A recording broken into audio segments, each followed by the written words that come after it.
हाँ sir, complete. Okay,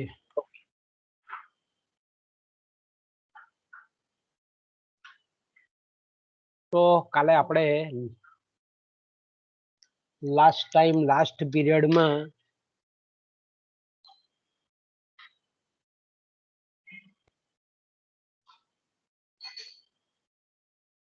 આપણે ઈજારાયુક્ત હરીફાઈ વાળું બજાર અને પૂર્ણ હરીફાઈ વાળા બજારની આપણે લાસ્ટ પીરિયડમાં તુલના કરી ગયા. આપણું જે સેકન્ડ યુનિટ છે, બીજો યુનિટ છે,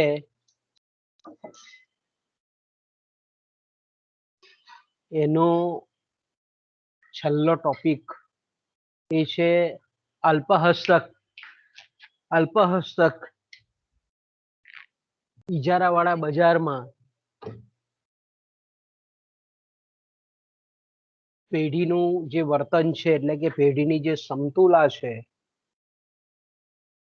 એ સમતુલાની એટલે કે અલ્પહસ્તક ઈજારાવાળું બજાર હોય ત્યારે પેઢી કઈ રીતે સમતુલા પ્રાપ્ત કરે છે તેના વિશેની આપણે આજના પીરિયડમાં ચર્ચા કરવાની છે. તો આપણે જાણીએ છીએ તે પ્રમાણે કે ભાઈ અલ્પહસ્તક ઈજારાવાળું બજાર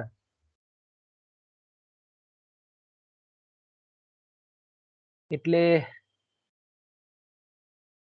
બજારની એક એવી પરિસ્થિતિ કે જેમાં વસ્તુ વેચનારાઓની સંખ્યા ખૂબ ઓછી હોય છે અને એટલે આપણે એમ કહી શકીએ કે દરેક વેચનાર વ્યક્તિગત રીતે બજારમાં વસ્તુનો જે પુરવઠો મૂકે છે તેની કિંમત પર જે અસર થવાની છે તેનાથી એ સજાગ હોય છે.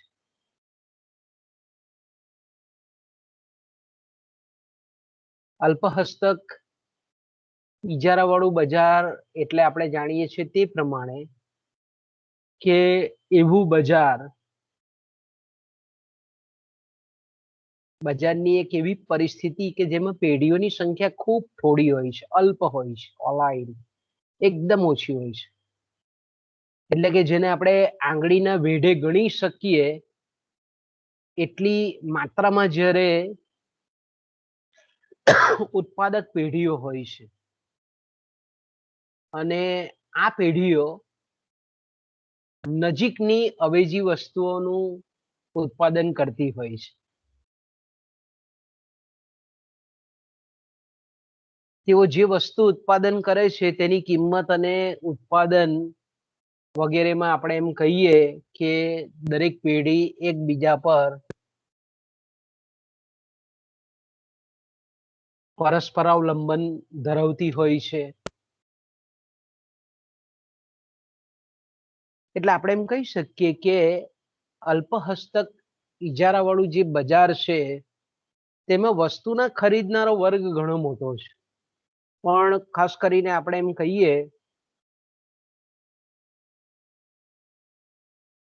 કે ઉત્પાદક પેઢી, વિક્રેતાઓ, વેચનારાઓ ખૂબ ઓછા હોય છે. એટલે એને આપણે ઇંગ્લિશમાં જો કહેવું હોય તો એ રીતે કહી શકીએ છીએ ને, ઓલિગોપોલી. ઓલિગોપોલી જે શબ્દ છે તે આપણે જાણીએ છીએ તે પ્રમાણે કે બે ગ્રીક ભાષાના શબ્દો પરથી બનેલો છે, ઓલિગોઝ અને પેલાઇન. ઓલિગોઝ એટલે એનો મતલબ થાય છે અલ્પ, થોડા, અને પેલાઇન એટલે વેચવું. એટલે કે જે બજારમાં વસ્તુ કે સેવાના વેચનારા ખૂબ ઓછા હોય, ખૂબ થોડા હોય, તો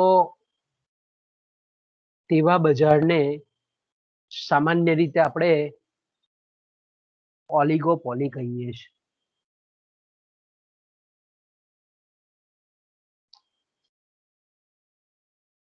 તમે સ્ક્રીન પર જોઈ શકો છો કે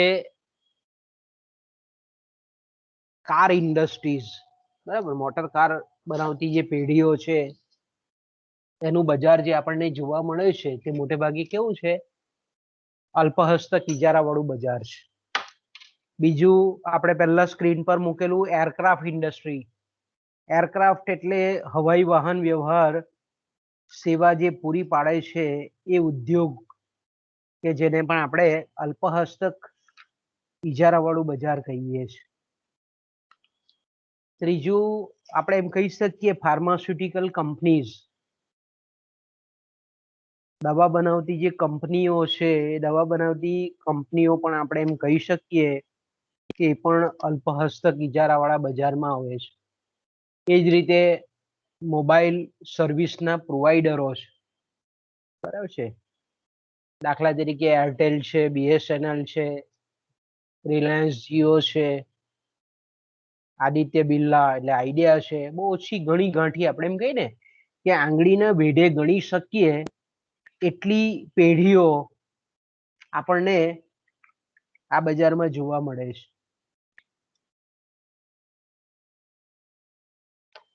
એ જ રીતે આપણે સોફ્ટ ડ્રિંક વાળું જે બજાર છે, થમ્સઅપ છે, પેપ્સી છે, કોકા કોલા છે, આવા જે ઉત્પાદકો છે તેનું બજાર પણ કેવું છે તો કે ભાઈ અલ્પહસ્તક ઇજારા વાળું બજાર છે. એ જ રીતે ઇન્ટરનેટ સર્વિસ પ્રોવાઈડર,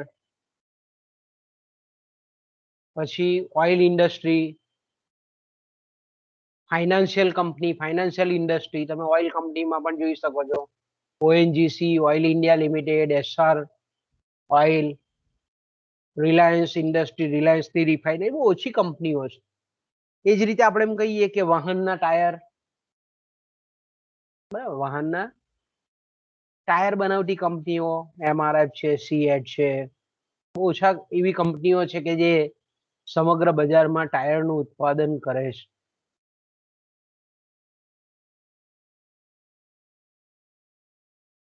એટલે આપણે એમ કહી શકીએ કે અલ્પહસ્તક ઇજારા વાળું બજાર એટલે બજારની એવી પરિસ્થિતિ કે જેમાં પેઢીઓની સંખ્યા ખૂબ અલ્પ હોય છે, ઓછી હોય છે. પેઢીઓ જે કંઈ પણ વસ્તુનું ઉત્પાદન કરે છે તે નજીકની અવેજી વસ્તુઓનું ઉત્પાદન કરતી હોય છે. કિંમત અને ઉત્પાદન અંગેના નિર્ણયોના સંદર્ભમાં મેં કીધું તેમ કે એકબીજા પર આધારિત છે, પરસ્પરાવલંબી છે. અલ્પહસ્તક ઇજારા વાળા બજારમાં પેઢીઓ ખૂબ ઓછી છે એટલે એનો મતલબ એવો થાય કે અમુક જ પેઢીઓ સમગ્ર ઉદ્યોગનો બહુ મેજર પોર્શન ધરાવતી હોય. દાખલા તરીકે આપણે એમ કહીએ ઘણા ઉદ્યોગ એવા છે કે માત્ર ને માત્ર 3 કે 4 જ પેઢી એ 80 થી 90% જેટલો ઉદ્યોગનો હિસ્સો ધરાવતી હોય. તો તેવા બજારને આપણે અલ્પહસ્તક ઇજારા વાળું બજાર કહીએ છીએ. ખૂબ આપણે એમ કહીએ ને કે જે ખૂબ કાવા દાવા વાળું બજાર છે, એકચ્યુઅલી કેવું છે આ બજાર, કેવું છે કે જેમાં ભરપૂર, જેને આપણે એમ કહીએ કે રમતો રમાતી હોય એવું આ બજાર છે.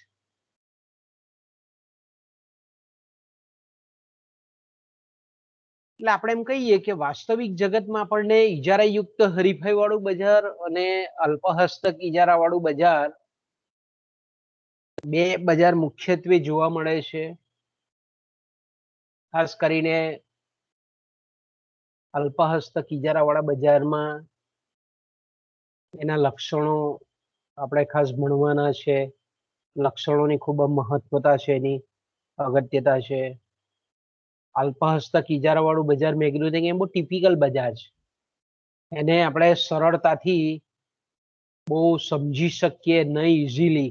એની સમતુલાને એક જ પદ્ધતિ દ્વારા કે એક જ મોડલ દ્વારા આપણે સમજાવી શકીએ નહીં.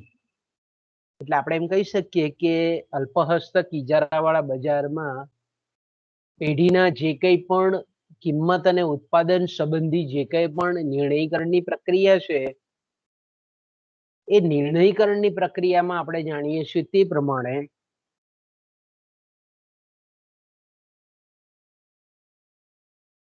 કે ઘણા બધા મોડેલોનો ઉપયોગ કરવામાં આવે છે.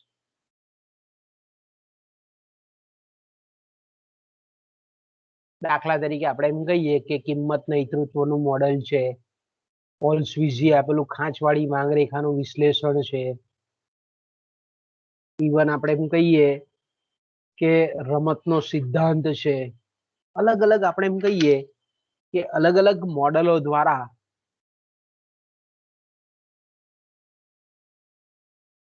કિંમત નિર્ધારણની પ્રક્રિયાને સમજાવવામાં આવે છે. એટલે આપણા અભ્યાસક્રમમાં બે મોડલ છે. તલનું મોડલ આપણને જાણીએ છીએ તે પ્રમાણે કે ખાંચવાળી માંગ રેખાના સંદર્ભમાં જે સમતુલા છે તે, અને બીજું જેને આપણે કિંમત નેતૃત્વ કહીએ છીએ, જેને પ્રાઇઝ લીડરશિપ કહેવામાં આવે છે, જેને ભાવ નેતૃત્વ એવો શબ્દ પણ ઘણી વખત વાપરવામાં આવે છે. તો એની ચર્ચા આપણે કરવાની છે. તો ઓલિગોપોલી એટલે જ્યારે આપણે એમ કહીએ કે કોઈ પણ વસ્તુ કે સેવાના બજારમાં ખૂબ અલ્પ થોડાક જ ઉત્પાદકો આવેલા હોય તો તેવા બજારને આપણે સામાન્ય રીતે અલ્પહસ્તક ઇજારાવાળું બજાર કહીએ છીએ.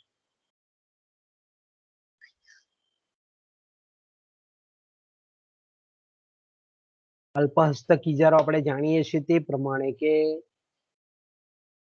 અપૂર્ણ હરીફાઈનું જે એક સ્વરૂપ છે. એ કેવું છે? ઇમ્પરફેક્ટ કોમ્પિટિશન જ છે, એક જાતની અપૂર્ણ હરીફાઈ છે, પણ પેઢીઓની સંખ્યા ઓછી હોય છે. બીજું આપણે ઘણી વખત જોઈએ છીએ કે લોકો જે વસ્તુ ઉત્પાદન કરે છે એ એકદમ નજીકની અવેજી વસ્તુઓ, ક્લોઝ જેને આપણે સબસ્ટિટ્યુટ કહીએ છીએ, એનું ઉત્પાદન કરતી હોય છે.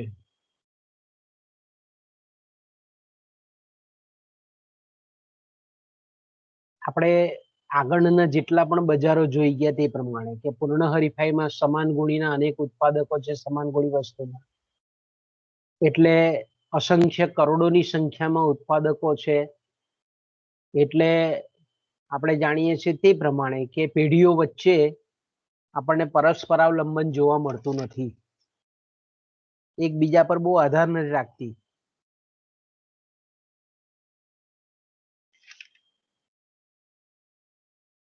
ઇજારામાં એક જ ઉત્પાદક છે એટલે કોઈ હરીફનો પ્રશ્ન નથી, હરીફાઈનો પ્રશ્ન નથી.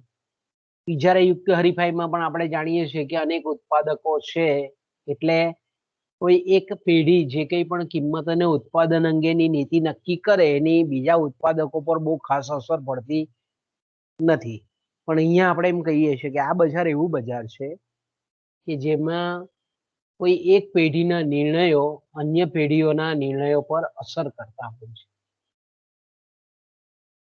એટલે આપણે એમ કહી શકીએ કે કોઈ એક ઉત્પાદક કે પેઢીના વર્તનની અન્ય ઉત્પાદકો કે પેઢીઓ પર બહુ નોંધપાત્ર રીતે અસર થતી હોય છે.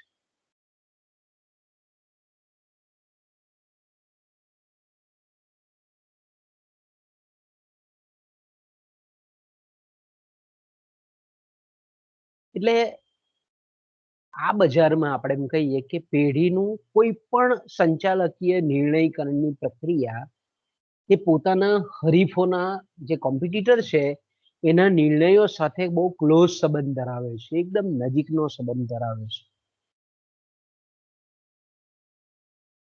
એટલે અલ્પહસ્તક ઇજારો આપણે જાણીએ છીએ તે પ્રમાણે કે બજારની એક એવી સિચ્યુએશન છે, એવી પરિસ્થિતિ છે કે જેમાં વિક્રેતાઓ વ્યક્તિગત રીતે જે કંઈ પણ વસ્તુનો પુરવઠો મૂકે છે એની કિંમત ઉપર જે અસર થવાની છે એનાથી એ પૂરેપૂરા વાકેફ છે.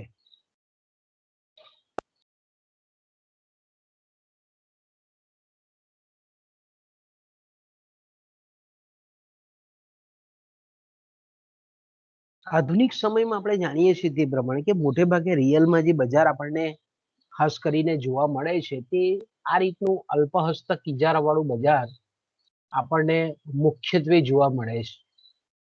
એના ઘણા બધા ઉદાહરણો આપણે જોયા કે ભાઈ વાસ્તવિક જગતમાં લોખંડ બનાવતી કંપનીઓ છે, સિમેન્ટ બનાવતી કંપનીઓ છે, મોટરકાર બનાવતી કંપનીઓ છે, ટ્રક બનાવતી કંપનીઓ છે, સ્કૂટર બનાવતી કંપનીઓ છે, એલ્યુમિનિયમ છે, તાંબુ છે, ખાતર છે, પેટ્રોલ, સિગારેટ, સોફ્ટ ડ્રિંક, પછી ખનીજ તેલ કંપનીઓ, બહુ જ આપણે એમ કહીએ ને કે વાસ્તવમાં આપણને જે બજાર જોવા મળે છે તે મોટે ભાગે અલ્પહસ્તક ઇજારાવાળું બજાર છે. તો અલ્પહસ્તક ઇજારાવાળા બજારના આપણે પ્રકારો પણ પાડી શકીએ કે ભાઈ પહેલું તો આપણે એમ કહીએ કે વસ્તુ વિકલન, બરોબર, વસ્તુ જે ઉત્પાદન થાય છે એના વિકલનને આધારે આપણે એમ કહીએ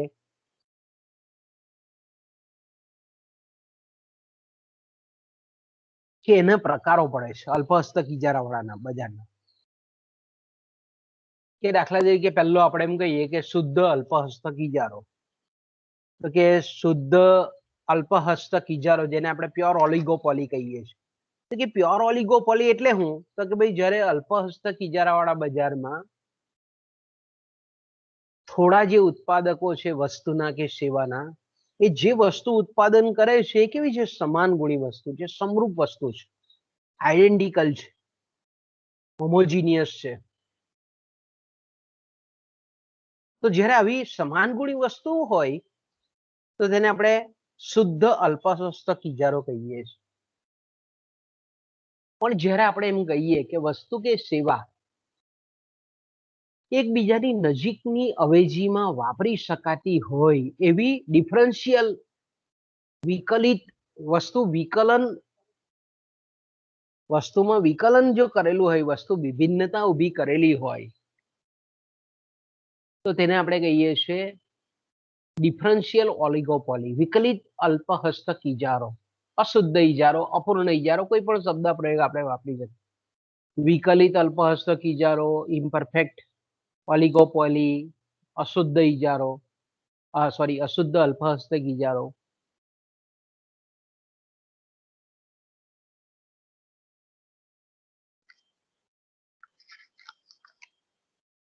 ઓકે, પછી બીજી રીતે પણ આપણે પાડી શકીએ કે ધારો કે આપણે એમ કહીએ કે ઉદ્યોગની અંદર પેઢીઓના પ્રવેશને આધારે પણ આપણે અલ્પહસ્તક ઇજારાવાળા બજારનું વર્ગીકરણ કરી શકીએ, એના પ્રકારો પાડી શકીએ. કે દાખલા તરીકે અલ્પહસ્તક ઇજારાવાળા બજારમાં ઉદ્યોગમાં પેઢીઓનો પ્રવેશ જો મુક્ત હોય, એકદમ ફ્રી એન્ટ્રી હોય, તો તેવા ઇજારાને આપણે ઓપન ઓલિગોપોલી કહીએ છીએ, એટલે ખુલ્લો અલ્પહસ્તક ઇજારો કહેવામાં આવે છે. અને જો આપણે એમ કહીએ કે કોઈક ને કોઈક કારણોસર ઉદ્યોગમાં પેઢીઓનો પ્રવેશ નિષેધ હોય, પ્રતિબંધ હોય, તો એવા બજારને આપણે કહીએ છીએ પ્રતિબંધિત અલ્પહસ્તક ઇજારો, જેને આપણે ક્લોઝડ ઓલિગોપોલી કહીએ છીએ. એટલે કોઈક ને કોઈક રીતે આપણે એમ કહીએ કે ઉદ્યોગની અંદર આવેલી જે પેઢીઓ છે તે એક અથવા તો બીજી રીતે એ બીજી પેઢીઓના પ્રવેશને અટકાવે છે.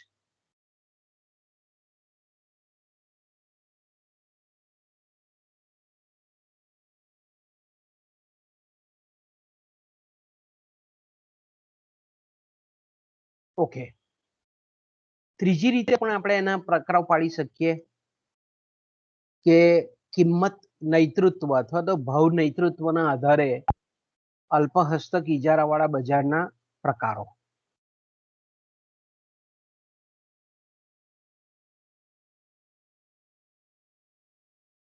કે દાખલા તરીકે કોઈક અમુક પેઢી અથવા તો જેનો વર્ષોથી અનુભવ છે એવી ઉદ્યોગની કોઈક પેઢી હોય કે જે વસ્તુની કિંમત નક્કી કરે છે એ ઉદ્યોગમાં જે ઉત્પાદિત થતી હોય તે, અને એને જો કોઈક પેઢીઓ એની ભાવનીતિને અનુસરતી હોય તો તેને આપણે પાર્શિયલ અલ્પહસ્તક ઇજારો કહીએ છીએ, આંશિક અલ્પહસ્તક ઇજારો. પણ જો આપણે એમ કહીએ કે એવું અલ્પહસ્તક ઇજારાવાળું બજાર કે જેમાં આવી પ્રાઇસ લીડરશિપ નથી, તો તેને આપણે કહીએ છીએ સંપૂર્ણ ક્રિયાત્મક અલ્પહસ્તક ઇજારો.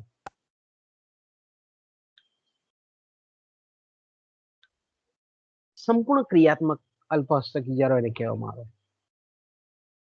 ઓકે, ઘણી વખત આપણે એમ કહીએ કે અલ્પહસ્તક ઇજારાવાળા બજારના પ્રકારો અન્ય રીતે પણ પડી શકે. દાખલા તરીકે પરસ્પર પેઢીઓના કોઈક એગ્રીમેન્ટ હોય, કોઈ જોડાણ હોય, કોઈ મર્જર હોય, કોલ્યુઝિવ હોય, સમજૂતી હોય, એના આધારે આપણે એમ કહીએ કે અલ્પહસ્તક ઇજારાના પ્રકાર એ રીતે પણ પાડી શકાય આપણે. કે દાખલા તરીકે અલ્પહસ્તક ઇજારાવાળા બજારમાં ઘણી વખત બે ત્રણ કંપનીઓ ભેગી થઈ જાય અને પછી આપણે એમ કહીએ એક જાતનું વન ટાઈપ ઓફ કાર્ટેલ, જેને ઇંગ્લિશમાં આપણે કહીએ છીએ, તો એને આપણે કહીએ છીએ જોડાણયુક્ત અલ્પહસ્તક ઇજારો. કે દાખલા તરીકે હમણાં તમે જોઈ શકો છો કે ટેલિકોમ આપણા ઇન્ડિયાના માર્કેટમાં વોડાફોન અને આઈડિયા આવી બધી કંપનીઓ મર્જ થઈ. હમણાં આપણે જોઈએ છીએ કે ટેલિફોન જે ઇન્ટરનેટ મોબાઈલ ઓપરેટરો જે છે તેમાં બે ત્રણ મોટી કંપનીઓ મર્જ થઈ, ભેગી થઈ, કારણ કે એ બી અલ્પહસ્તક ઇજારાવાળું બજાર છે. તો આપણે જોઈ શકીએ છીએ કે ભારતમાં એરટેલ છે, BSNL છે, જીઓ છે, વોડાફોન હતું, હવે વોડાફોન આઈડિયા બંને મર્જ થઈ ગયું. તો આવો જે અલ્પહસ્તક ઇજારો છે તેને આપણે જોડાણયુક્ત અલ્પહસ્તક ઇજારો કહીએ. કે ઘણી વખત આ રીતે અમુક પેઢીઓ મર્જ થઈ જાય અને પછી આપણે એમ કહીએ કે એ રીતે બજારમાં બહુ વિશાળ ગ્રાહક વર્ગ પર મોનોપોલી ધરાવતી હોય. જો આપણે એમ કહીએ કે આવી કોઈ કરારની હોય, બધી જ પેઢીઓ પોતપોતાની રીતે ઉત્પાદન કરતી હોય, તો એને આપણે બિન જોડાણયુક્ત અલ્પહસ્તક ઇજારો કહીએ, નોન કોલ્યુઝિવ કહીએ, નોન કાર્ટેલિયન ઓલિગોપોલી આપણે કહીએ છીએ. એટલે ઉદ્યોગમાં રહેલી જે કંઈ પણ પેઢીઓ છે એમાં કોઈ જાતની સમજૂતી પોતપોતાની રીતે આપણે એમ કહીએ કે કિંમત અને ઉત્પાદન અંગેના નિર્ણયો લે. પણ જ્યારે આપણે કહીએ કે જોડાણયુક્ત જ્યારે આપણે અલ્પહસ્તક ઇજારો હોય તો તેમાં કેટલું ઉત્પાદન કરવું પેઢીઓ નક્કી કરે આવી અલ્પહસ્તક ઇજારામાં, કે ભાઈ કેટલા એકમો વેચવા માટે મૂકવા, એનો શું ભાવ નક્કી કરવો, બજારની વહેંચણી કઈ રીતે કરવી. આ રીતે એક આપણે એમ કહીએ ને કે એક સમજણના પ્લેટફોર્મ પર આવી, સમજૂતીના પ્લેટફોર્મ પર આવી અને પછી સમગ્ર બજારને વહેંચી નાખે છે. તો આ રીતે પણ આપણે એના પ્રકારો પાડી શકીએ. ઓકે, હવે અલ્પહસ્તક ઇજારાવાળું જે બજાર છે એની આપણે વ્યાખ્યાઓ પણ જોઈ ગયા કે ભાઈ અલ્પહસ્તક ઇજારો એ બજારની એક એવી પરિસ્થિતિ છે, વિક્રેતાઓની સંખ્યા ખૂબ ઓછી હોય છે, ખૂબ થોડી હોય છે. દરેક જે વેચનાર છે વ્યક્તિગત રીતે બજારમાં જે કંઈ પણ પુરવઠો મૂકે છે તેની કિંમત ઉપર થનાર અસરથી તે પૂરેપૂરો સભાન હોય છે. મેયર્સની એલિમેન્ટ્સ ઓફ મોડર્ન ઇકોનોમિક્સ નામના પુસ્તકમાં આપેલી આ વ્યાખ્યા છે.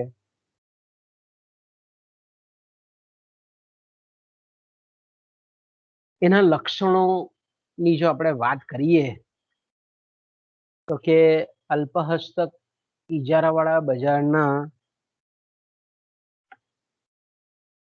જે લક્ષણો છે એમાં જો કોઈ પહેલું લક્ષણ હોય તો આપણે એમ કહી શકીએ કે પેઢીઓની ખૂબ અલ્પ સંખ્યા. બરાબર, અહીંયા આપણે સ્ક્રીન પર તમે જોઈ શકો છો બાળકો. ધારો કે આપણે એમ કહીએ કે પહેલું જે લક્ષણ છે એ છે પેઢીઓની અલ્પ સંખ્યા, ખૂબ ઓછા ઉત્પાદકો છે. તો અહીંયા આપણે જોઈ શકીએ છીએ કે ભાઈ પેઢીઓની સંખ્યા એટલી બધી અલ્પ હોય છે, કાં તો એકદમ એકબીજાની સંપૂર્ણ અવેજીમાં વાપરી શકાય એવી વસ્તુ હોય છે, સમાન ગુણી હોય છે, અથવા તો આપણે એમ કહીએ કે સરખી દેખાતી વસ્તુઓનું ઉત્પાદન થતું હોય છે. હવે દરેક ઇન્ડસ્ટ્રી પ્રમાણે, દરેક ઉદ્યોગ પ્રમાણે પેઢીઓની સંખ્યા અલગ અલગ હોય. કોઈમાં 4 હોય, કોઈકમાં 5 હોય, કોઈકમાં 15 હોય. જેવો જેવો ઉદ્યોગ એ પ્રમાણે આપણે એમ કહી શકીએ કે ઉત્પાદકોની સંખ્યા આપણને અલગ અલગ જોવા મળે છે. છતાં આપણે એમ કહી શકીએ કે ઓછી સંખ્યા છે તેની ઇકોનોમિક ઇમ્પેક્ટ શું પડે? તો કે ભાઈ એની ઇકોનોમિક ઇમ્પેક્ટ એવી પડે કે ઉત્પાદકોની સંખ્યા ઓછી છે એનો મતલબ એવો થાય કે એક તો ગ્રાહક વર્ગ પર ઇજારો પ્રસ્થાપિત થાય, બીજું અલ્પ ઉત્પાદકો છે એટલે જે કંઈ પણ ઉત્પાદન વસ્તુનું કરે છે એનો પુરવઠો, એની ઉત્પાદનની પદ્ધતિ, એની નીતિ રીતિ, એની કિંમત, એની તમામ પ્રકારની જે અસરો છે એ અસરો અન્ય પેઢીઓ પર જબરજસ્ત થાય છે. કારણ કે દરેક ઉત્પાદકો અલ્પ ઉત્પાદકો હોવાને પરિણામે જે કંઈ પણ કિંમત અને ઉત્પાદન અંગેની પોલિસી ઘડતી હોય ત્યારે હરીફ એનું શું કરે છે, હરીફ કેવી ક્રિયા પ્રતિક્રિયા આપે છે એને ધ્યાનમાં રાખીને પછી કિંમત અને ઉત્પાદન અંગેના નિર્ણયો લે છે.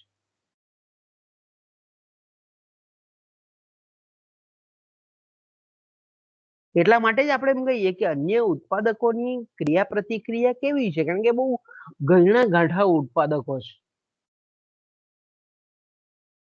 એટલે જે કંઈ પણ કિંમત અને ઉત્પાદન ગુણવત્તા વસ્તુની જાહેરાત ખર્ચ, વેચાણ ખર્ચ એ હરીફ પેઢીઓની કેવી છે એના આધારે આપણે એમ કહીએ કે નિર્ણયકરણની પ્રક્રિયા કરવામાં આવે છે. એટલા માટે આપણે એમ કહીએ ને કે અલ્પસંખ્યકો વચ્ચેની હરીફાઈ, competition amongst the few companies, few firms, એટલે કે થોડાક ઉત્પાદકો વચ્ચેની તીવ્ર હરીફાઈ. તીવ્ર હરીફાઈ, જો શબ્દ અહીંયા આપણે એમ કહીએ તીવ્ર હરીફાઈ,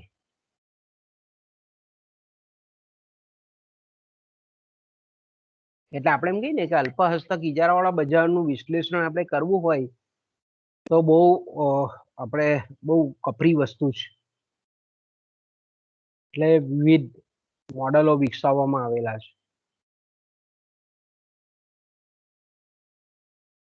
બીજું આપણે જાણીએ છીએ તે પ્રમાણે કે પેઢીઓની સંખ્યા અલ્પ છે એટલે અહીંયા તમારે માનસિક કસરત કરવાની છે. આપણે પૂર્ણ હરીફાઈમાં જોયું તે પ્રમાણે કે અસંખ્ય ઉત્પાદકો છે એટલે એક પેઢીનું ઉત્પાદન છે તે આપણે તે વખતે ચર્ચા કરેલી તે પ્રમાણે કે દરિયામાંથી આપણે એક લોટો પાણી નાખીએ કે લઈએ, દરિયાના પાણીને કોઈ અસર થતી નથી એવું પૂર્ણ હરીફાઈમાં આપણને જોવા મળે છે. એક ઉત્પાદક ગમે તેટલી માત્રામાં ઉત્પાદન કરે તો બજારના કુલ પુરવઠાને અને અંતે કિંમતને અસર કરી શકતો નથી. પણ અહીંયા ઉલટું છે. અહીંયા પેઢી કુલ બજારના ઉત્પાદનનો સારો એવો ભાગ ધરાવે છે. એટલે પેઢીનો ઉત્પાદન પુરવઠાની ચોક્કસ અસર એ કિંમત પર થાય છે. નોંધપાત્ર અસર કોઈ એક પેઢીની કિંમત અને ઉત્પાદન અંગેની નીતિ નોંધપાત્ર રીતે અસર કરી શકે છે.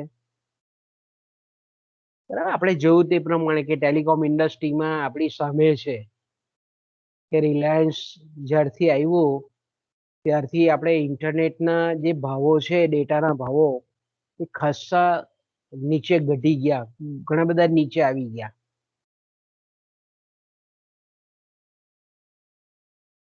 બજારની પરિસ્થિતિ એક જ કંપનીને લીધે તમે જોઈ શકો છો કે એક જ પેઢી આવે છે તો એની લીધે કુલ ઉત્પાદન પર, કુલ માંગ પર, કિંમત પર, વેચાણ પર, ગુણવત્તામાં ક્વોલિટી કેટલી બધી બદલાઈ ગઈ આપણે કહીએ. એક જ પેઢીનો અસર, પ્રભાવક અસર એ ઉદ્યોગ પર આપણને પડતી જોવા મળે છે. એટલે નોંધપાત્ર આપણે એમ કહીએ કે એક પેઢીનો જે અલ્પ છે, ઉત્પાદકો ખૂબ ઓછા છે એટલે એક પેઢીની અસર સમગ્ર ઉદ્યોગ પર આપણને ખૂબ ડીપલી થતી જોવા મળે છે. ઓકે, બીજું જે એનું લક્ષણ છે એ છે પેઢીઓનું પરસ્પર અવલંબન, કે અહીંયા એકબીજા પર આધારિત છે. અહીંયા કેવી છે પેઢીઓ એકબીજા પર આધારિત છે. એટલે તમે જોઈ શકો છો કે અહીંયા જે પેઢીઓ છે પૂર્ણ હરીફાઈમાં આપણે જાણીએ છીએ કે ભાઈ નાના નાના ઉત્પાદકો છે, અસંખ્ય કરોડોની સંખ્યામાં ઉત્પાદકો છે, એટલે આપણે એમ કહી શકીએ કે કુલ ઉત્પાદનનો ખૂબ ઓછો ભાગ એ વ્યક્તિગત પેઢીઓ પર છે.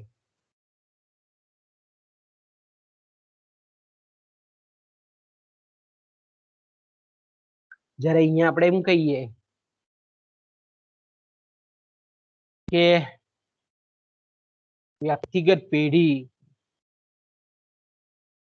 અહીંયા મેં કીધું ને ટોટલી તમારે તુલના કરવાની છે. ઇજારો વાળું બજાર, ઇજારા યુક્ત હરીફાઈ વાળું બજાર, પૂર્ણ હરીફાઈ વાળા બજાર, ત્રણે ત્રણ બજારને આપણે મગજમાં લઈને પછી આ બજારને આપણે સમજવાનું છે. ઇજારામાં એક જ પેઢી છે એટલે એ પૂરેપૂરો આપણે એમ કહીએ કે બજાર પર કાબુ ધરાવી શકે છે, કિંમત નક્કી કરી શકે છે. ઇજારાયુક્ત હરીફાઈમાં ઘણી બધી પેઢીઓ છે એટલે એક વ્યક્તિગત પેઢીની જે કંઈ પણ કિંમત અને ઉત્પાદન અંગેની જે નીતિ છે તે અન્ય પેઢીઓ પર બહુ અસર કરતા નથી. પૂર્ણ હરીફાઈમાં અસંખ્ય ઉત્પાદકો છે એટલે આપણે જાણીએ છીએ કે પરસ્પર પેઢીઓના એકબીજાના વર્તન પર બહુ અસર કરતા નથી.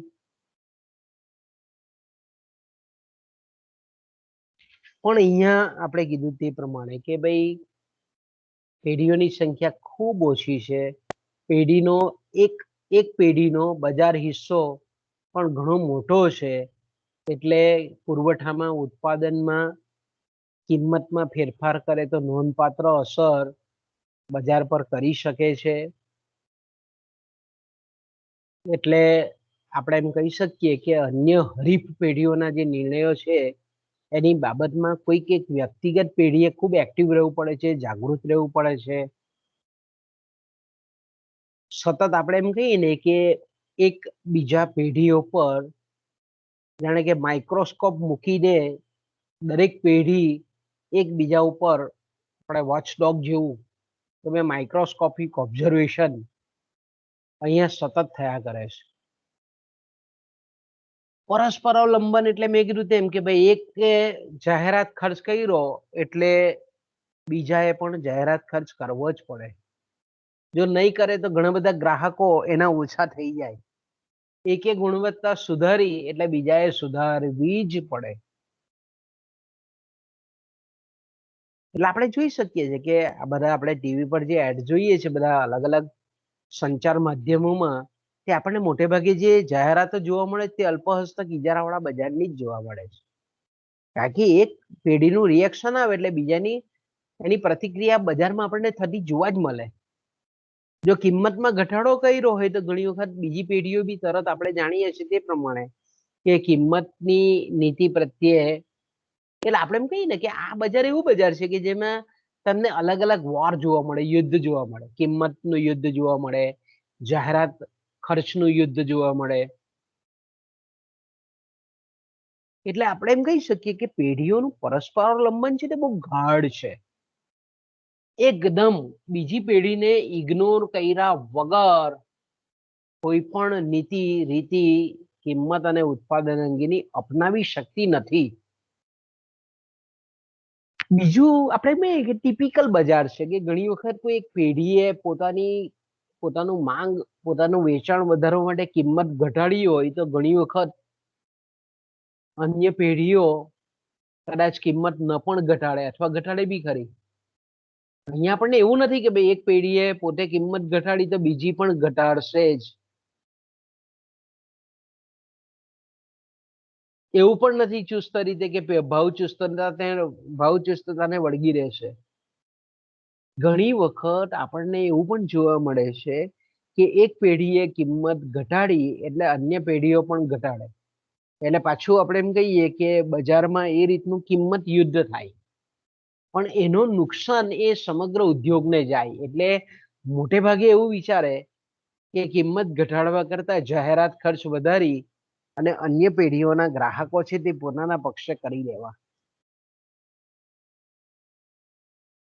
કે વસ્તુની ગુણવત્તા હોય કે વસ્તુની કિંમત હોય કે વસ્તુનો દેખાવ હોય કે વસ્તુનો જાહેરાત ખર્ચ હોય, દરેક બાબતમાં આપણે એમ કહીએ કે પરસ્પર પેઢીઓનું ખૂબ ગાઢ પરસ્પરાવલંબન આપણને આ બજારમાં જોવા મળે છે.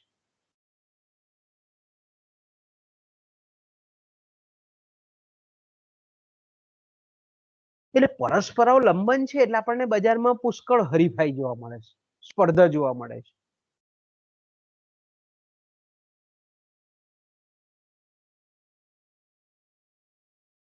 કારણ કે આમાં એક બાજુએ જો આપણે એમ કહીએ કે દરેક પેઢી જો પોતે સ્વતંત્ર રહીને મહત્તમ નફો મેળવવાનો પ્રયત્ન કરે, પણ એટલી બધી તીવ્ર અંદરની પરસ્પરની સ્પર્ધા છે કે એક અનિશ્ચિતતા અને જોખમનું વાતાવરણ એની સામે એ પેઢીની સમક્ષ મુકાઈ જાય.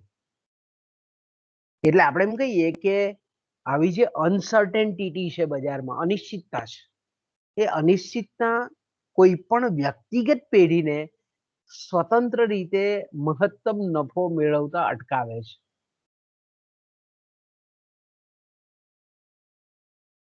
એક ઘણી વખત આપણે એમ કહીએ ને કે પેઢીઓ એકબીજાનો કોઓપરેટ કરવા બી તૈયાર થઈ જાય, ઔપચારિક અનૌપચારિક સમજૂતી પણ કરતી જોવા મળે. આપણે બહુ આ બજારમાં કેવું છે, પરસ્પરાવલંબન એવું છે કે ઘણી વખત સ્વતંત્ર નિર્ણય લેવા જાય તો કદાચ અન્ય હરીફો એનું અનુસરે પણ ખરા ને નહીં પણ અનુસરે.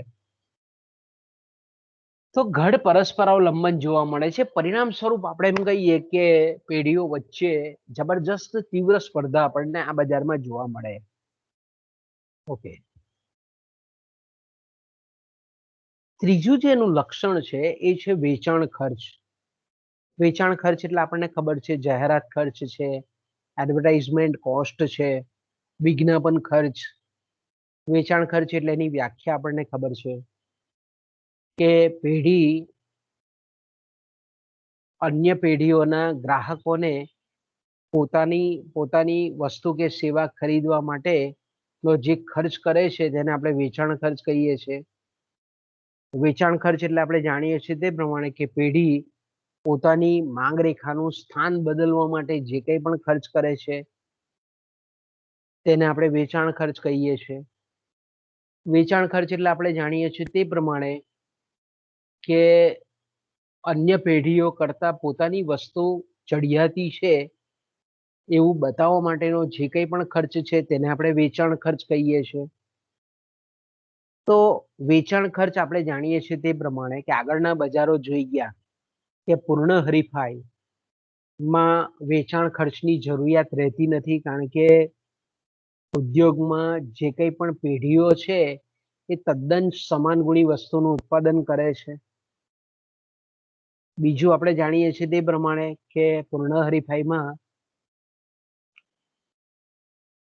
ગ્રાહકો એ બજારથી સંપૂર્ણ વાકેફ હોય છે, માહિતગાર હોય છે. એટલે ગ્રાહકોને આપણે એમ કહીએ કે વેચાણ ખર્ચ વધારીને પૂર્ણ હરીફાઈ વાળા બજારમાં માંગ વધારી શકાતી નથી, કારણ કે સમાન ગુણી વસ્તુ છે અને બજારની સંપૂર્ણ માહિતી એ ગ્રાહકો પાસે છે. ઈજારાની પરિસ્થિતિમાં આપણે જાણીએ છીએ કે એક જ ઉત્પાદક છે એટલે આપણે નજીકની અવેજી વસ્તુઓ જ બજારમાં ઉપલબ્ધ નથી, એટલે એણે વેચાણ ખર્ચનો આશ્રય લેવાની આવશ્યકતા નથી. આપણે રેલવેની જાહેરાત જોઈ નથી, એસટીની આપણે જોઈ નથી, બરાબર. આપણે કે ભાઈ બધા એસટીની મુસાફરી કરો કે પછી રેલવેમાં બેસો એવું કોઈ દિવસ આપણને બજારમાં જોવા મળતું નથી કે જીઈબીની લાઈટ વાપરો તમે, કારણ કે ઇજારદાર છે. વેચાણ ખર્ચ જાહેરાત ખર્ચની જરૂર નથી, એક જ ઉત્પાદક છે. એટલે ઇજારાયુક્ત હરીફાઈમાં આપણે જાણીએ છીએ તે પ્રમાણે કે વસ્તુ વિભિન્નતા હોવાને લીધે વેચાણ ખર્ચનો આશરો લેવો પડે છે. પોતાની વસ્તુ સુપીરિયર છે એવું બતાવવા માટે વેચાણ ખર્ચ એ ઇજારાયુક્ત હરીફાઈમાં કરવો પડે છે.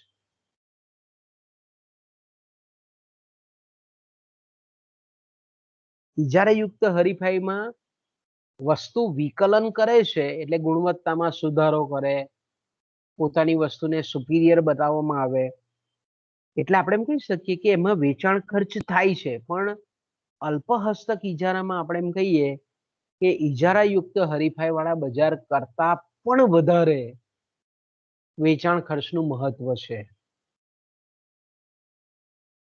બધા જે બજારો છે તેમાં સૌથી વધારે જો આપણે એમ કહીએ કે વેચાણ ખર્ચ જો થતો હોય તો આ અલ્પહસ્તક ઇજારાવાળા બજારમાં થાય. આપણે જોઈએ છે પેપ્સી અને કોકા કોલા કે વિશ્વમાં કોઈ પણ જગ્યાએ સ્પોર્ટ્સની ઇવેન્ટ હોય તો આપણને આ કંપનીઓની જાહેરાત જોવા મળે છે.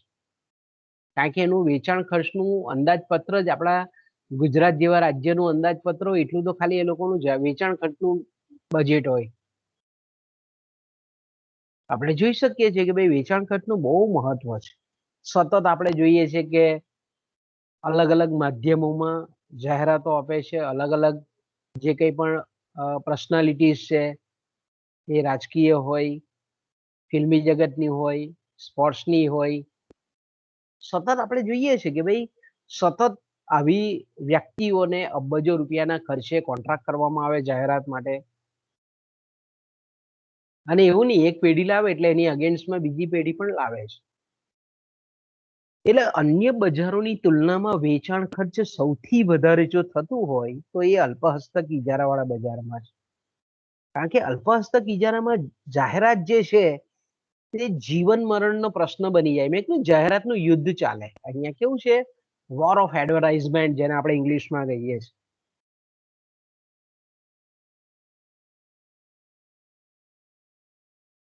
અને ઘણી વખત જો આપણે એમ કહીએ કે એક પેઢીએ જાહેરાતનું બજેટ જો ઓછું મૂક્યું હોય અને એની જે કોમ્પિટિટર પેઢી છે હરિપેઢી છે એ હરિપેઢીએ આકર્ષક જાહેરાતો મૂકી હોય તો આ બજાર એવું છે કે ગ્રાહકો એ અન્ય જે પેઢીઓ છે એની જાહેરાતને જોઈને આકર્ષાય ખરા. એટલે આપણે એમ કહી શકીએ કે જે પેઢીએ વેચાણ ખર્ચ ઓછું કરેલું છે તેની માંગ બીજી પેઢી તરફ જવાની શક્યતા એ પૂરેપૂરી આપણને જોવા મળે છે.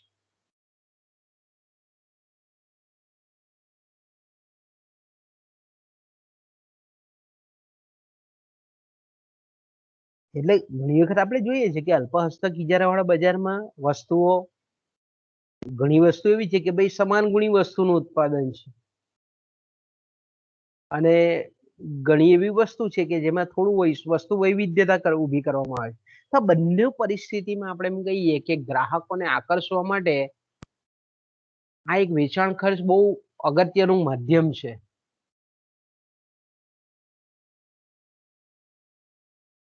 એટલે આપણે જોઈ શકીએ છીએ કે ભાઈ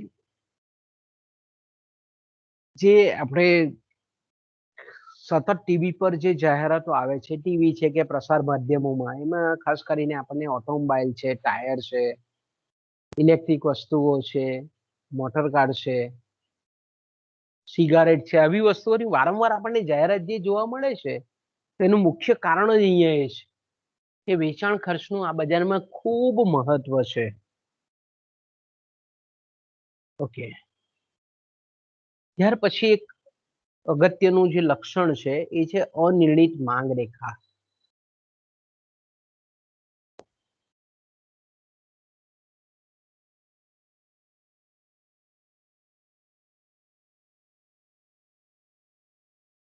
અનિર્ણિત માંગ રેખા એટલે અત્યારે આગળના બજારોમાં આપણે જોઈ ગયા બરાબર. દરેક બજારોમાં આપણે જોયું કે ભાઈ પૂર્ણ હરીફાઈ વાળા બજારમાં પેઢીની માંગ રેખા સંપૂર્ણ મૂલ્ય સાપેક્ષ હોય, એક્સ અક્ષને બરાબર સમાંતર હોય. ઇજારાવાળા બજારમાં સાપેક્ષ રીતે મૂલ્ય અનપેક્ષ માંગ રેખા હોય. ઇજારાયુક્ત હરીફાઈમાં સાપેક્ષ રીતે મૂલ્ય સાપેક્ષ માંગ રેખા હોય. પણ આ બજાર એવું બજાર છે કે એમાં માંગ રેખા આપણને એક તો ચોક્કસ આકારની જોવા નથી મળતી. માંગ રેખા કેવી છે? અનિર્ણિત હોય છે, ખાંચવાળી માંગ રેખા હોય છે. એક ચોક્કસ જેને આપણે માંગ રેખા કહીએ ને તે બી આપણે અહીંયા કલ્પી નથી શકતા. ઘણી વખત આપણે જાણીએ છીએ તે પ્રમાણે કે આ બજારમાં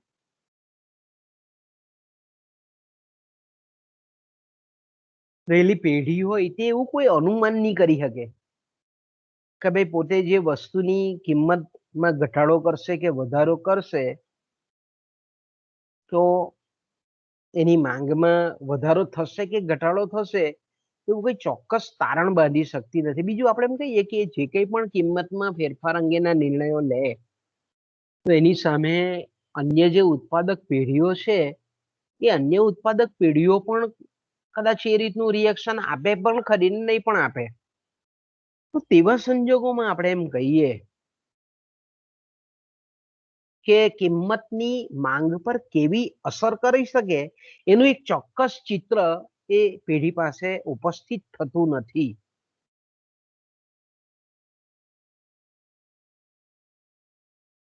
દાખલા તરીકે કોઈક પેઢી એવું વિચાર્યું હોય કે ભાઈ પોતે પોતાની વસ્તુની કિંમત ઘટાડે અને બીજો એનો અલ્પ ઉત્પાદકો છે હરીફ ઉત્પાદકે બે કિંમત ઘટાડી, તો આપણે એમ કહીએ કે કિંમત ઘટાડવાની જે માંગ વૃદ્ધિની અસર થવી જોઈએ તે થતી નથી, કારણ કે બીજી પેઢી એના હરીફે પણ કિંમત ઘટાડેલી છે. એટલે ફરી પાછું આપણે એમ કહી શકીએ કે એને પાછી કિંમત ઘટાડવી પડે. જો પોતાનું વેચાણ વધારવા માટે કિંમત ઘટાડી હોય એટલે આપણે એમ કહીએ કે આ બજારમાં આપણે એક જાતનું પ્રાઇસ વોર જોવા મળે. કિંમત સતત આપણે એમ કહીએ કે કિંમતમાં ફેર કરે તો એની માંગ પર પ્રતિક્રિયાની ચોક્કસ આપણે એક જ અનુમાન નહીં બાંધી શકીએ.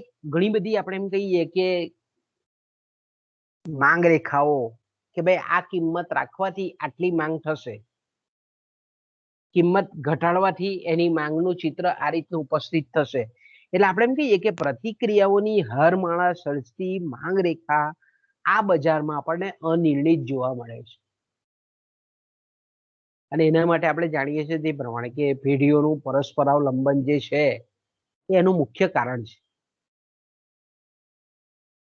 કારણ કે હરીફ પેઢીઓનું ઘણી વખત આપણને એવું લાગે કે ભાઈ એની જ દિશામાં એ પ્રતિક્રિયા કરશે, ઘણી વખત ઉલટી દિશામાં પણ પ્રતિક્રિયા જોવા મળે.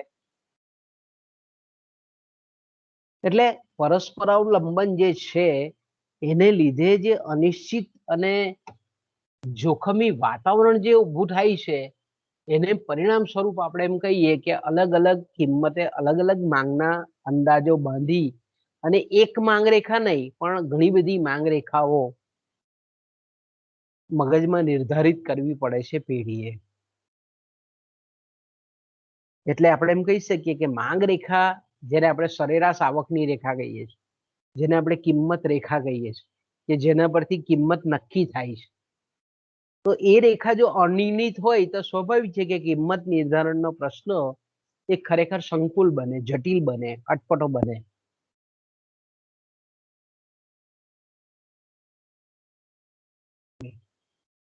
ત્યાર પછી આવે છે પેઢીઓનું પરસ્પર વિરોધાભાસી વલણ. જો અહીંયા આ બજારની બહુ બહુ બહુ વિચિત્ર બજાર છે. હું કહું છું ને વારંવાર શબ્દ વાપરું છું કે બહુ ટિપિકલ માર્કેટ છે. કે ઘણી વખત આપણને એમ લાગે કે બધી પેઢીઓ એક થઈ ગઈ, ઘણી વખત અંદર અંદર ગળાકાપ હરીફાઈ ચાલતી હોય. એટલે પેઢીઓનું વિરોધાભાસી વલણ પણ આ બજારમાં એટલું જ જોવા મળે.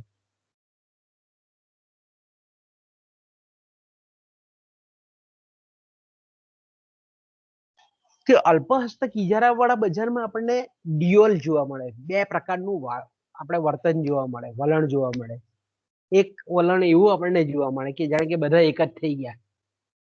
બરાબર, આપણે જોઈએ છે કે ભારતના બજારમાં ટેલિકોમ કંપની છે, ઇવન આપણે કહીએ ખનિજ તેલનું ઉત્પાદન કરતી જે કંપનીઓ છે તે, પેટ્રોલનું વેચાણ કરતી કંપનીઓ છે તે, સ્ટીલનું ઉત્પાદન કરી અને વેચાણ કરતી કંપનીઓ છે તે,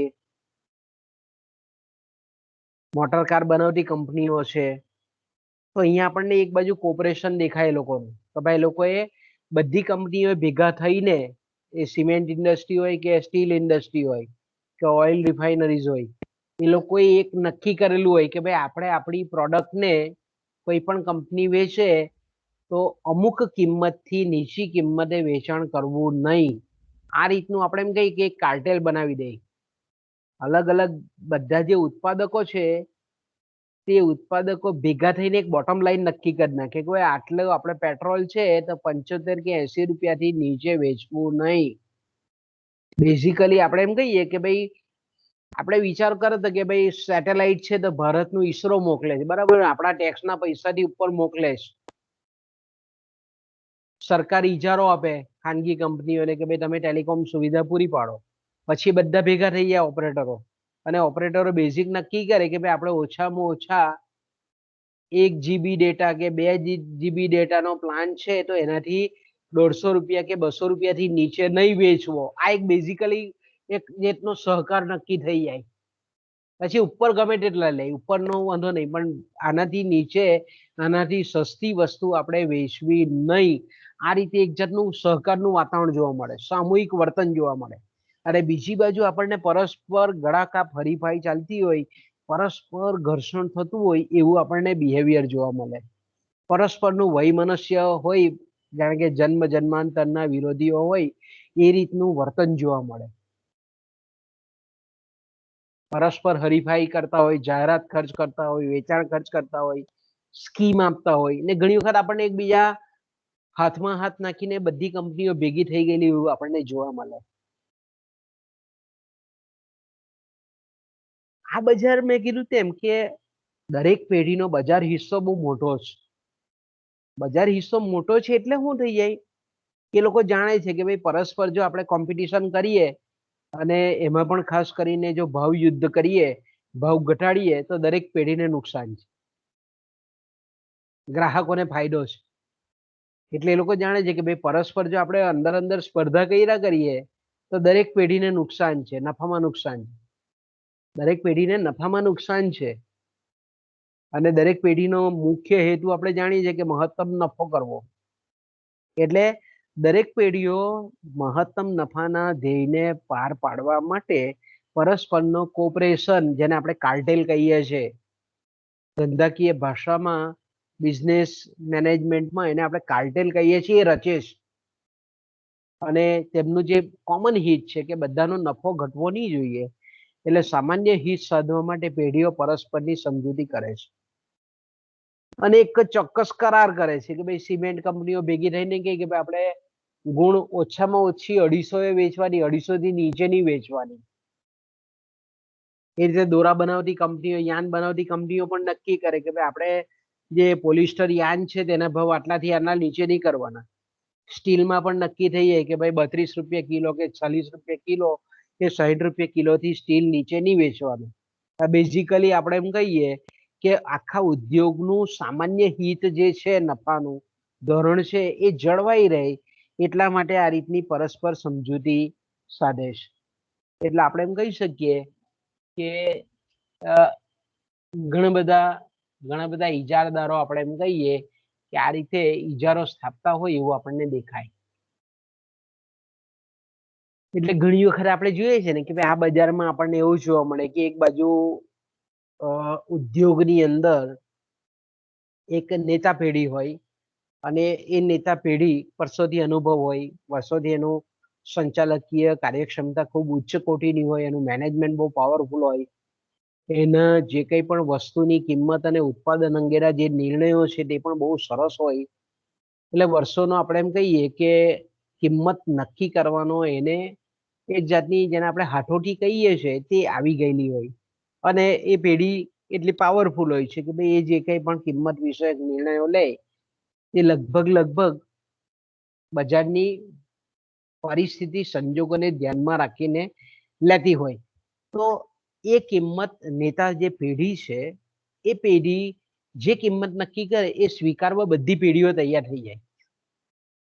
દાખલા તરીકે મેં કીધું તેમ કે ભાઈ સિમેન્ટમાં છે તો અંબુજા સિમેન્ટ છે, તો ધારો કે લીડર છે કે ભાઈ અંબુજા જે સિમેન્ટ નક્કી કરે, સિમેન્ટ 50 કિલોની થેલીના ભાવ, બીજી કંપનીઓ વિચારે નહીં, એ અંબુજાએ જે કિંમત નક્કી કરી સિમેન્ટની એના ભાવ નક્કી કરી દે અને આજુબાજુના ભાવ નક્કી કરે કે ભાઈ 250 રૂપિયા સિમેન્ટની થેલીનો ભાવ અંબુજાએ નક્કી કર્યો તો કોઈક 255 રાખે, કોઈક 248 રાખે, કોઈક 240 રાખે. પણ એક વખત આપણે એમ કહીએ કે આ અનુભવી પેઢી જે છે, કિંમત નેતા પેઢી, એટલે સ્ટીલમાં ટાટા સ્ટીલ છે, ટેલિકોમમાં રિલાયન્સ છે, તો દરેક ઉદ્યોગમાં આપણે એમ કહીએ કે દરેક અલ્પહસ્તક ઇજારાવાળા બજારમાં આ રીતે એક કિંમત નેતા પેઢી હોય. એ જે નક્કી કરે તેને આજુબાજુની બીજી જે હરીફો છે તે પ્રમાણે એની કિંમત નેતૃત્વને સ્વીકારી લે.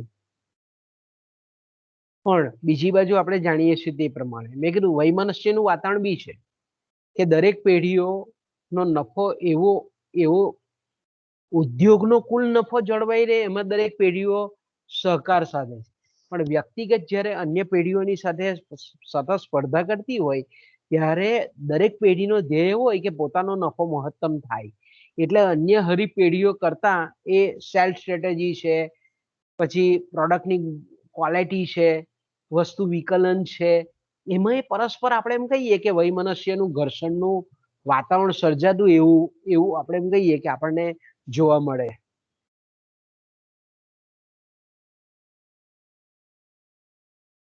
એટલે એક બાજુ આપણે એમ કહીએ કે નફો, ઉદ્યોગનો નફો, કુલ નફો છે તે ઘટવો નહીં જોઈએ, પણ જ્યારે એ નફાની પેઢીઓ વચ્ચેની ફાળવણીનો પ્રશ્ન હોય ત્યારે દરેક પેઢીઓ એવું ઈચ્છતી હોય કે ભાઈ પોતાનો બજાર હિસ્સો વધે, એટલે પોતાના ગ્રાહકોની સંખ્યા વધે, અન્ય આપણે એમ કહીએ કે અન્ય પેઢીઓના ગ્રાહકો પોતાના તરફ ખેંચવો, એ રીતનું આપણે એમ કહીએ કે વિરોધાભાસી વલણ પણ અહીંયા જોવા મળે.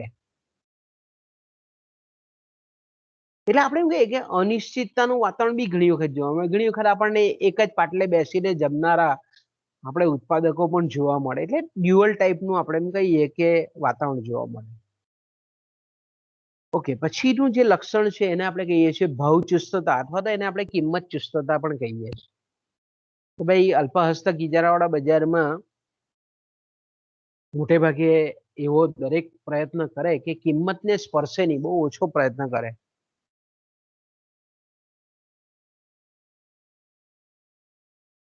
એ લોકો શું કરે છે, કિંમતને બહુ આપણે એમ કહીએ કે શક્યતા સુધી કિંમત પકડી રાખવાનું વલણ ધરાવે છે. કારણ કે કોઈક એક પેઢી જો કિંમત ઘટાડે પોતાની વસ્તુ કે સેવાની, અને અન્ય જો ઉત્પાદકો પણ ઘટાડે, તો આપણે એમ કહી શકીએ કે સતત એક પેઢી જો કિંમત ઘટાડે તો હરીફ પેઢીઓના ગ્રાહકોને પોતાના તરફી આકર્ષે, એટલે હરીફ પેઢીઓ પણ સેમ નિર્ણય લે કે પોતે પણ પોતાની વસ્તુની કિંમત ઘટાડે. એટલે આપણે એમ કહી શકીએ કે સતત આ રીતે ભાવ યુદ્ધ થાય તો દરેક પેઢીને નુકસાન જાય. તેને આપણે પ્રાઇસ વોર કહીએ છીએ, જેને આપણે કિંમત યુદ્ધ કહીએ છીએ. અને એને લીધે કોઈ પેઢીને અલ્ટિમેટલી ફાયદો નથી થતો, અંતે ફાયદો નથી થતો. તો તેવા સંજોગોમાં આપણે એમ કહીએ કે આ બજારમાં કિંમત સ્થિરતા અથવા કિંમત જેને આપણે જડતા કહીએ છીએ, ચુસ્તતા કહીએ છીએ, એવું આપણને જોવા મળે છે. કારણ કે કિંમત જો વધારવા જાય પેઢી કોઈ, અને બીજી પેઢી જો એને અનુસરે નહીં, તો તેવા સંજોગોમાં આપણે એમ કહીએ કે ઘણા બધા ગ્રાહકો ગુમાવવો પડે. એટલે કિંમત વધારવાનું વલણ પણ ધરાવતી નથી. અને બીજી બાજુ આપણે એમ કહીએ કે કિંમત ઘટાડે ને અન્ય હરીફો પણ જો કિંમત ઘટાડે તો ઓલ ઓવર નફો ઘટે, ઉદ્યોગનો દરેક પેઢીનો નફો ઘટે, એટલે એ પણ દરેક પેઢીના હિતની વિરુદ્ધની બાબત બને. એટલે મોટી ભાગે કેવું છે આ બજારમાં, મેં કહ્યું ને કે ભાવને ચુસ્ત રીતે વળગી રહે, બહુ ભાવમાં કિંમતમાં પરિવર્તન કરીને માંગ વધારવાનો પ્રયત્ન કરે. હા, પણ એની સામે ભાવ ચુસ્તતાની સામે કિંમત યુદ્ધ કરવા કરતા વેચાણ ખર્ચનું યુદ્ધ વધારે કરે. જાહેરાતનો મારો, મેં કીધું ને કે બહુ આ બજારમાં જાહેરાત ખર્ચ, વેચાણ ખર્ચ એ જબરજસ્ત અહીંયા કરે. કારણ કે કિંમતમાં જો વધારો કે ઘટાડો કરે તો બધી પેઢીઓને નુકસાન જાય. એટલે એવું નહીં કરે. એટલે બને તો શું કરે કે કિંમતને સ્થિર રાખે, પણ કિંમત યુદ્ધ કરવા કરતા જાહેરાત ખર્ચનું યુદ્ધ કરે, વેચાણ ખર્ચનું યુદ્ધ કરે. એટલે આ ભાવ ચુસ્તતાનું જે વલણ છે અલ્પહસ્તક ઇજારાવાળા બજારમાં, એ આપણને પોલ સ્વિઝીએ ખાંચવાળી માંગરેખા દ્વારા સમજાવેલું છે. એ આપણે સમતુલા વખતે જોઈશું એને. ઓકે,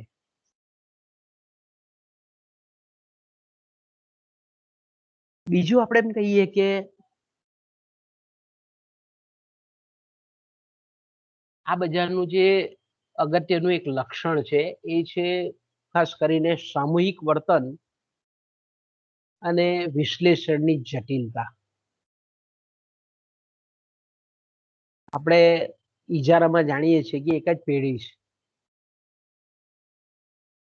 જ્યારે અન્ય જે હરીફાઈના આધારે જે બજારના પ્રકારો પડે છે, પૂર્ણ હરીફાઈ અને ઇજારાયુક્ત હરીફાઈ, તેમાં પેઢીઓની સંખ્યા બહુ મોટી હોય, બહુ મોટા હોય.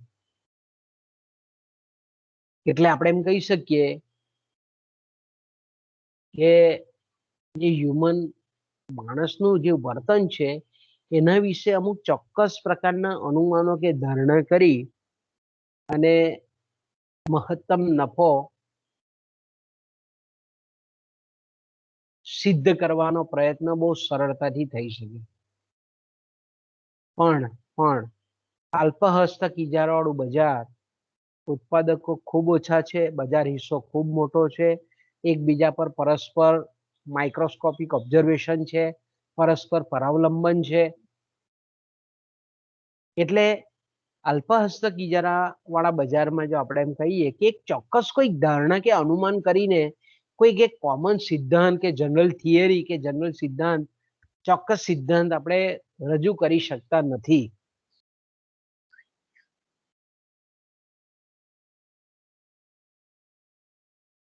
કારણ કે એમાં વ્યક્તિગત પેઢીનો કે પછી આખા જૂથનો, આખા વર્તનનો અભ્યાસ શક્ય નથી.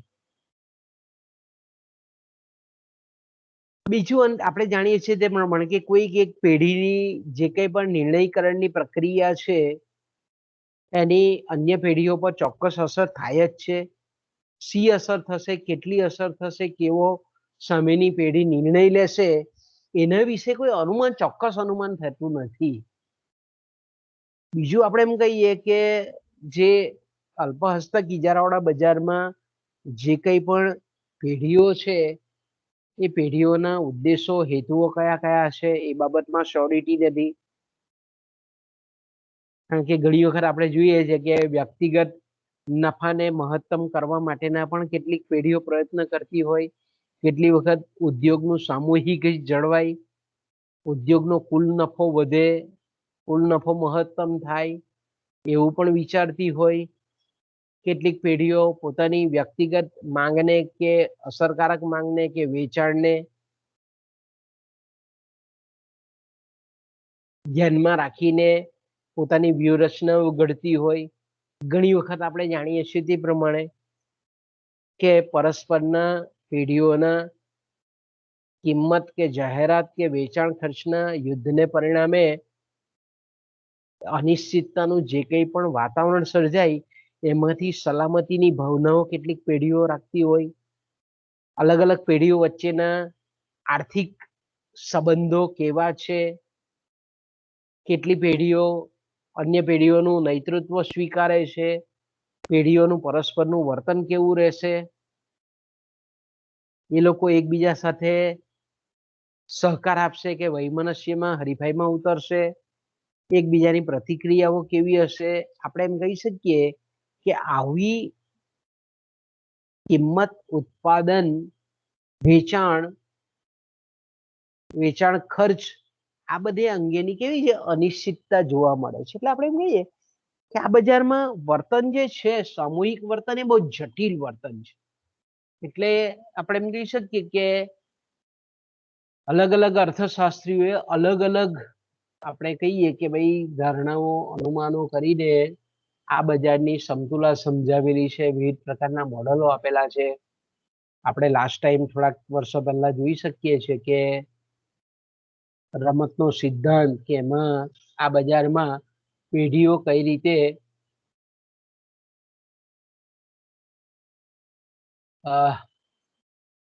સમતુલા સ્થાપિત કરે છે. દાખલા તરીકે આપણે એમ કહીએ કે પોલ સ્વીઝીએ ખાંચવાળી માંગ રેખાનું મોડલ સમજાવેલું છે. બીજું મોડલ આપણે જાણીએ કે કિંમત નેતૃત્વનું મોડલ, પછી કુર્નોટનું અલ્પ હસ્તક ઇજારાનું, જેને આપણે કહીએ છીએ અલ્પ હસ્તક ઇજારાનો જ એક પ્રકાર, દ્વિહસ્તક ઇજારામાં કઈ રીતે પેઢીઓ કિંમત અને ઉત્પાદન નક્કી કરે છે. પછી કાર્ટેલ મોડલ, પછી ચેમ્બરલિન, EM ચેમ્બરલિને આપેલું મોડલ, પછી રમતનો સિદ્ધાંત. બરાબર, રમતનો સિદ્ધાંત પણ આપણે એમ કહીએ કે ભાઈ એના પર નોબેલ પારિતોષિક મળેલું છે કે અલ્પ હસ્તક ઇજારાવાળા બજારમાં કઈ રીતે પેઢીઓ સમતુલા પ્રાપ્ત કરે છે, કિંમત અંગેના નિર્ણયો લે છે, તો એની પણ સરસ મજાની સમજૂતી રમતના સિદ્ધાંતમાં આપેલી છે. તમારે આવતા વર્ષે MMA ભણવાનું આવશે. તો અલ્પહસ્તક ઇજારાવાળા બજારના આટલા લક્ષણો છે. અહીંયાથી આપણે બાળકો અટકીએ. કાલે આપણે જોઈશું આગળ. તો અહીંયા આપણે મીટિંગ આપણી પૂરી કરીએ.